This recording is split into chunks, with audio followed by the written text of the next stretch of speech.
Une journée à la quête de liberté, à quoi ça ressemble?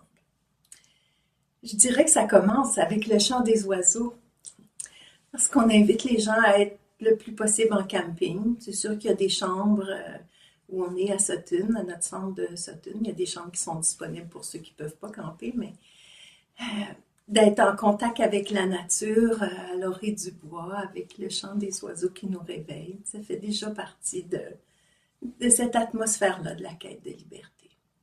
Puis la journée commence avec une méditation pour favoriser les rêves conscients.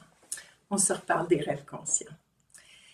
Et ensuite vient le travail en sous-groupe, le travail sur les rêves. C'est un moment, je dirais, d'intimité avec nous-mêmes et avec ce petit groupe-là dans lequel on va être tout au long de la quête pour cette période-là sur les rêves le matin. Donc, où on partage nos rêves.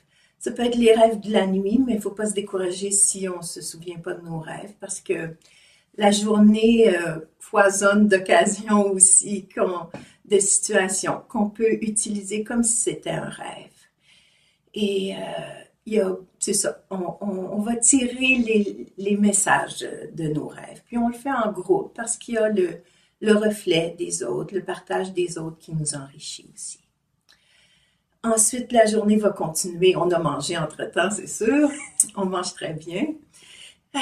Avec un des grands thèmes. On va explorer chaque journée un thème. J'en parlais la dernière fois.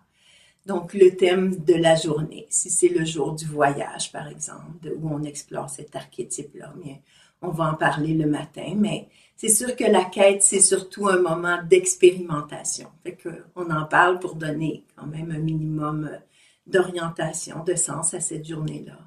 Puis, on va l'expérimenter.